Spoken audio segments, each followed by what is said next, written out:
საქართველოს საგარეო საქმეთა მინისტრი თურქეთში პირველი ოფიციალური ვიზიტით იმყოფება. მაკაბოჭორიშვილი უკვე შეხვდა თურქ კოლეგას, ასევე თურქეთის პარლამენტის თავმჯდომარეს. განიხილეს თურქეთის, საქართველოს, აზერბაიჯანის ურთიერთობები და შავი ზღვის პოტენციალი. განსაკუთრებული აქცენტი გაკეთდა ორი ქვეყნის სტრატეგიულ პარტნიორობასა და რეგიონული თანამშრომლობის გაღრმავებაზე. ამ კონტექსტში საქართველოს საგარეო უწყების ხელმძღვანელმა კიდევ ერთხელ განაცხადა, რომ საქართველოს მტკიცედ ემხრობა სამხრეთ კავკასიაში მშვიდობიანი თანაცხოვრობის იდეას და მზად არის გააგრძელოს თავისი წვლილი შეტანა რეგიონში მშვიდობისა და კონსტრუქციული თანამშრომლობის ხელშეწყობის პროცესში. მოამბე თურქეთიდან საგარეო საქმეთა მინისტრის ვიზიტს ანა ბროლაძე აშუქებს. თურქეთის მეჯლისის თავმჯდომარე და საგარეო საქმეთა მინისტრი ორი მასპინძელი ყავდა ქართველ დიპლომატს მაკა ბოჭორიშვილს ანკარაში მისი პირველი ოფიციალური ვიზიტის ფარგლებში და აღსანიშნავია, რომ ამ ორივე შეხვედრის შემდეგ სიახლეები შევიტყვეთ იმის შესახებ, რომ მაგალითად უახლოეს პერიოდში იგეგმება თურქეთის რესპუბლიკაში საქართველოს პარლამენტის თავმჯდომარის ვიზიტი, ისევე როგორც სწორედ თურქეთი იქნება მასპინძელი იმ სამხრივი ფორმატისა, რომელიც თურქეთის, აზერბაიჯანის და საქართველოს თანამშრომლობას მოიცავს იმ რეგიონული მნიშვნელოვანი პროექტების განხორციელების პარალელურად, რომელიც არამხოლოდ ამ სამი სახელმწიფოს კუთხით არის ძალიან არსებითი და გამსაზღვრელი, მათ შორის ენერგოუსაფრთხოების მიმართულებით, არამედ რეგიონული და გლობალური დატვირთვა აქვს ამ პროექტებს. შესაბამისად, მაკა ბოჭორიშვილი ამბობს, რომ კმაყოფილია იმ გზავნილებითა თუ განცხადებებით, რომელიც დახურულ კარს მიღმა მოისმინა მასპინძლებთან შეხვედრისას და კმაყოფილია ასევე იმ გზავნილებით, რომელიც დღეს საჯაროდ ითქვა მისი ვიზიტის ფარგლებში. თურქეთი ნამდვილად არის ძალიან მნიშვნელოვანი რეგიონული მოთამაშე, ის ძალიან აქტიურად არის ჩართული ყველა იმ პროცესში, რაც გლობალურად ასევე მნიშვნელოვანია. იქნება ეს რუსეთ-უკრაინის კონფლიქტი, იქნება ეს სირიის საკითხები, ახლო აღმოსავლეთში მიმდინარე მოვლენები. აქედან გამომდინარე ეს ყველაფერი აღხსენს გავლენას ჩვენს რეგიონზე და რა თქმა უნდა ძალიან მნიშვნელოვანია თურქულ მხარესთან დიალოგი, თურქეთთან მუდმივი კომუნიკაცია და ჩვენი ინტერესების შესაბამისად სხვა პარტნიორებთან ურთიერთობები. ჩვენ კმაყოფილი ვარ, რომ თურქი კოლეგის მხრიდან არის ასევე გახსნილობა იმასთან დაკავშირებით, რომ ეს ურთიერთობა იყოს ბევრად უფრო მყარი, უფრო ორიენტირებული იმაზე, რომ ჩვენ ერთობლივი ძალებით მოვახდინოთ რეგიონში უფრო კარგად პოზიციონირება საქართველოსა და თურქეთის ინტერესების.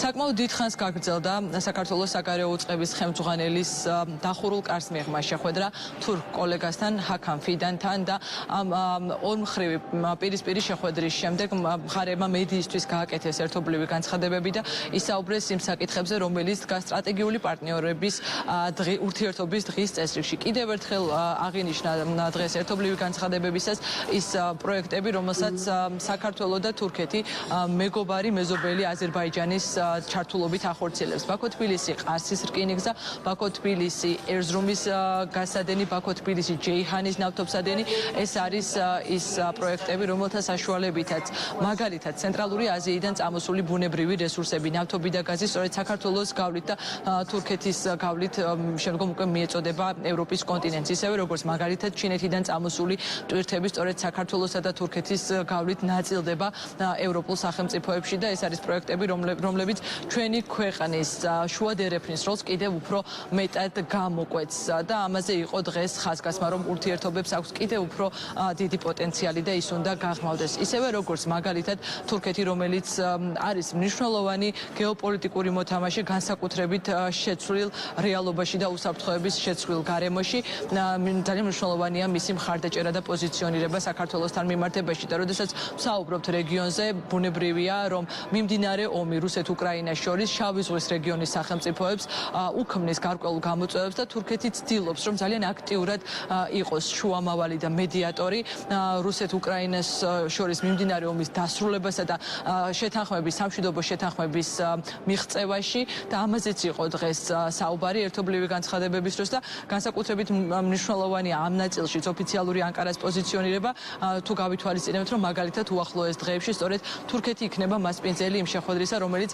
ამერიკული და რუსული ხელისუფლების წარმომადგენლების, ასე ვთქვათ, დისკუსიებს უმასპინძლებს.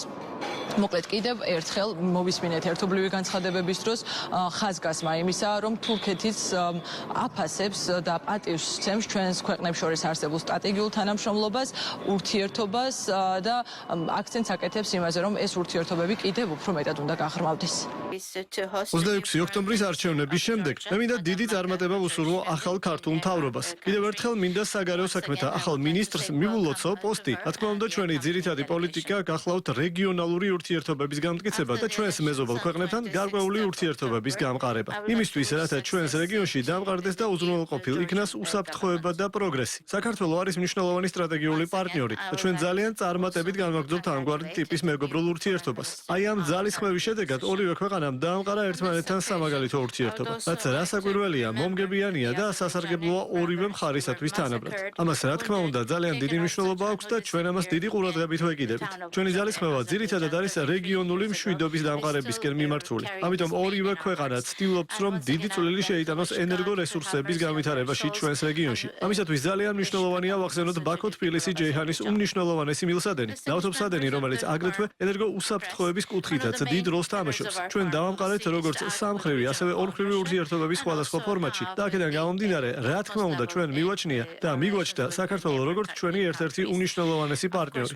თურქეთი უპირველესი სავაჭრო პარტნიორი გახლავთ საქართველოსთვის ბოლო 16 წლის მანძილზე. ამას რა თქმა უნდა ხელს უწყობს ტრანსკასპიური პროექტები, შუა დერეფნის პროექტი, რომელიც ხელს უწყობს აღმოსავლეთ-დასავლეთის დაკავშირებადობას და იგივე მნიშვნელობის მატარებელი გახლავთ თავად ყარსის რკინიგზა, რომელიც ჩართულია სხვადასხვა გადაზიდვების ოპერაციებში. ჩვენ რასაკვირველია დიდ ყურადღებას ვაქცევთ როგორც სამხედრო, ასევე უსაფრთხოების დარგში თანამშრომლობას და რა თქმა უნდა იმ პროექტებს, რომლებსაც ჩვენ ვასრულებთ ნატოს პარკებში. ეს მე ძალიან ფართო ფორმატში მქონდა საუბარი ჩემს კოლეგასთან იმ თემასთან დაკავშირებით, რომელიც მიმდინარეობს როგორც აფხაზეთში, ასევე სამხრეთ ოსეთის რეგიონში და ჩვენ ყველანაირ მხარდაჭერას უცხადებთ საქართველოს ამ მიმართულებით წარმართულ ძალისხმევაში. ჩვენ აგრეთვე ვისაუბრეთ უკრაინასა და რუსეთს შორის გაჩაღებული ომის თაობაზე და რა თქმა უნდა ჩვენ ყოველმხრივ ვეწინააღმდეგებით ამ დონის ნგრევას, რომელიც გამოიწვია ამ ომმა, ვცდილობთ რომ ინიციატივები არ დავიშუროთ იმისთვის, რათა ეს პრობლემა, ეს კონფლიქტი მშვიდობიანად გადაიჭრას. თურქეთი საქართველოს განსაკუთრებული მეგობარია. ორ ქვეყანას შორის სტრატეგიული პარტნიორობა სწორედ ამ მეგობრობას ეფუძნება. ჩვენ დიდად ვაფასებთ სამხრივი თანამშრომლობის ფორმატს, რაც გვაკავშირებს თურქეთთან და აზერბაიჯანთან. ორივე ქვეყანა ჩვენთვის არის ძალიან მნიშვნელოვანი სტრატეგიული პარტნიორი. მე იმედი მაქვს, მომავალში მექნება შესაძლებლობა გავაგრძელოთ თქვენთან მუშაობა ამ ფორმატში და ერთად შევიტანოთ წვლილი სტრატეგიული პარტნიორობის კიდევ უფრო გაძლიერებაში სამხრივ ფორმატში. მსურს ხაზი გაუწია სამხრეთ კავკასიაში მშვიდობიანი თანაცხოვრების იდეას და მზად არის გააგრძელოს თავისი წვლილის შეტანა რეგიონში მშვიდობისა და კონსტრუქციული თანამშრომლობის ხელშეწყობის პროცესში. უსაფრთხოების გამოწვევების კონტექსტში ჩვენ ვისაუბრეთ რუსეთის ფედერაციის მიერ უკრაინის წინააღმდეგ არსებულ ომზე და მის მძიმე შედეგებზე და რა თქმა უნდა ომის შეწყვეტას და სამშვიდობოს შეთანხმების მიღწევას უდიდესი მნიშვნელობა აქვს ევროპული და რეგიონული უსაფრთხოებისთვის და სამომავლოდ მისი მშვიდობიანი განვითარებისთვის. ჩვენ გვაქვს წარმატებული ისტორია ერთობლივი პროექტების განხორციელების, რომლებმაც ერთგვარად დადებითი მუხტი შეძინა როგორც ჩვენს ურთიერთობებს, ასევე ჩვენს პოზიციონირებას. განსაკუთრებით, როდესაც საკითხი ეხება დაკავშირებადობას ამ მიმართულებით, იცით რომ ეს არის საქართველოსთვის ერთ-ერთი პრიორიტეტული მიმართულება და რა თქმა უნდა, ამ ფუნქციის, ამ მიზნის შესასრულებლად ჩვენ ძალიან ვაფასებთ და გვჭირდება ჩვენს პირველ რიგში უშუალო მეზობლებთან ურთიერთობა, ჩვენი უშუალო მეზობლების მხარდაჭერა და პარტნიორობა. ამ მხრივ ნამდვილად სამაგალითოა ჩვენი თანამშრომლობა თურქეთის რესპუბლიკასთან, რასაც ძალიან ვაფასებთ, რაც უკვე 10 წლეულებს ითვლის და მე იმედი მაქვს, რომ ჩვენი მეგობრობით, ჩვენი თანამშრომლობით კიდევ უფრო მეტად განვავითარებთ იმ შესაძლებლობებს, რაც თურქეთს და საქართველოს აქვს. მაკა ბოჭორიშვილმა თურქეთის რესპუბლიკაში ახალი სტატუსით საგარეო საქმეთა მინისტრის რანგში პირველი ოფიციალური ვიზიტი დაასრულა, თუმცა ბუნებრივია, რომ მან რესპუბლიკის დედაქალაქში ანკარაში სტუმრობა დაიწყო ანით ქაბირში. პატივის მიგებით ათათურქის მავზოლეუმს მიაგო მან პატივი და ამით კიდევ ერთხელ გამოხატა ჩვენი სახელმწიფოს პატივისცემა თურქეთის რესპუბლიკის დამაარსებლის მიმართ. პროტოკოლურად ეს არის ის აუცილებელი ღონისძიება, რომლითაც იწყებს ყველა მინისტრი თურქეთის რესპუბლიკაში სტუმრობას. ბუნებრივია, რომ არც საგარეო უწყების ახალი ხელმძღვანელი ყოფილა გამონაკლისი, ის დატოვებს ანკარას და ამბობს, რომ თან მიაქვს ის გზავნილები, რომელიც მნიშვნელოვანია ჩვენი ქვეყნისთვის და მნიშვნელოვანია საქართველოს და თურქეთის სტრატეგიული თანამშრომლობისა და მეგობრობისთვის.